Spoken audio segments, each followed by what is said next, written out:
Hello all, how are you doing? I hope you're doing good. Today in this video session, I'm going to explain one of the important and useful spoken English concepts likely to have plus V3. Friends, ఈ likely to have plus V3 అనే ఈ concept మనం ఎలాంటి సిచ్యువేషన్లో use చేస్తామంటే ఏదైనా ఒక పనిని చేసినట్టుగా ఉంది అని తెలిపే సందర్భంలో ఈ likely to have plus V3 అనే ఈ కాన్సెప్ట్ని అయితే యూజ్ చేయాల్సి ఉంటుంది. మరి దీనికి స్ట్రక్చర్ ఏ విధంగా ఉంటుందో చూద్దాం. Structure. Subject plus am is or plus likely to have V3 an object. So, ఈ స్ట్రక్చర్లో మీరు నోటీస్ చేసినట్లయితే after subject we have here am, is, are. We call them as B forms. వీటిని మనం B forms లాగా consider చేయాల్సి ఉంటుంది. And likely to have plus V3. ఈ am అనే B ఫామ్ను I అనే సబ్జెక్ట్ వచ్చినప్పుడు, is అనే B ఫామ్ను he, she, it and any third person singular subjects వచ్చినప్పుడు, అండ్ ఈ R అనే B ఫామ్ను we, you, they and any plural subjects వచ్చినప్పుడు use చేయాల్సి ఉంటుంది.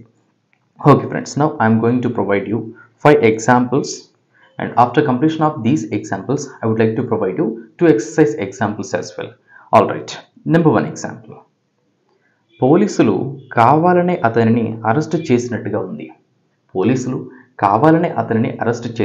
ఉంది.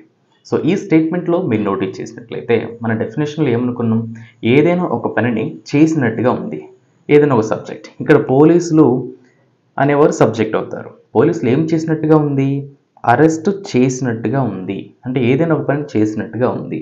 మరి దీన్ని ఇంగ్లీష్లో police are likely to have arrested him intentionally. Police are likely to have arrested him intentionally. అంటే పోలీసులు కావాలని అతనిని అరెస్ట్ చేసినట్టుగా ఉంది.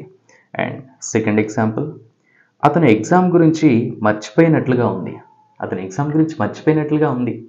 అంటే మర్చిపోయే అవకాశం ఉంది అని చెప్పేసి అంటున్నాం, మర్చిపోయే అవకాశం ఉంది. సో ఇలాంటి సిచ్యువేషన్లో likely to have plus V3. అతను అనేవారు సబ్జెక్ట్, మర్చిపోయినట్లుగా ఉంది అంటే ఏదైనా ఒక పని చేసినట్టుగా ఉంది.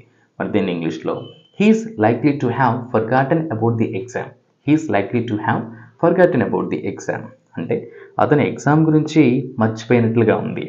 అండ్ థర్డ్ ఎగ్జాంపుల్, ఆమె అనుకోకుండా వారిని కలిసినట్లుగా ఉంది.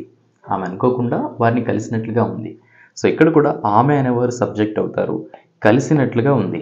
మరి దీన్ని ఇంగ్లీష్లో she's likely to have met them unexpectedly. అంటే ఆమె అనుకోకుండా వారిని కలిసినట్లుగా ఉంది. అండ్ ఫోర్త్ ఎగ్జాంపుల్, అతను వాళ్ళని కావాలని రెచ్చగొట్టినట్టుగా ఉంది. సో ఈ స్టేట్మెంట్లో కూడా అతను అనేవారు సబ్జెక్ట్ అవుతారు, కావాలని ఒక పని చేసినట్టుగా రెచ్చగొట్టినట్టుగా ఉంది. మరి దీని ఇంగ్లీష్లో he's likely to have provoked them intentionally or he's likely to have incited them intentionally. అంటే అతను వాళ్ళని కావాలనే రెచ్చగొట్టినట్లుగా ఉంది.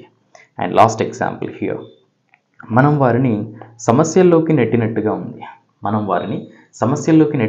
ఉంది. మరి దీని ఇంగ్లీష్లో we're likely to have dragged them into the problems. అంటే మనం వారిని సమస్యల్లోకి నెట్టినట్టుగా ఉంది.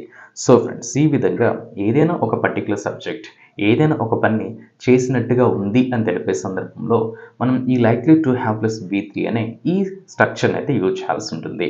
ఐ హోప్ ఈ వీడియో మీకు నచ్చింది అనుకుంటున్నాను. ఈ వీడియో నచ్చినట్లయితే డెఫినెట్గా లైక్ చేసి నాకు సపోర్ట్ చేయండి. ఇన్ కేస్ మీకు ఏమైనా డౌట్ ఉన్నా కూడా ఎక్స్ప్రెస్ చేయొచ్చు. అనేది ఇంట్రెస్టింగ్ అండ్ యూస్ఫుల్ వీడియోతో మేము ముందుంటాను. Thank you friends, thanks for watching and happy learning.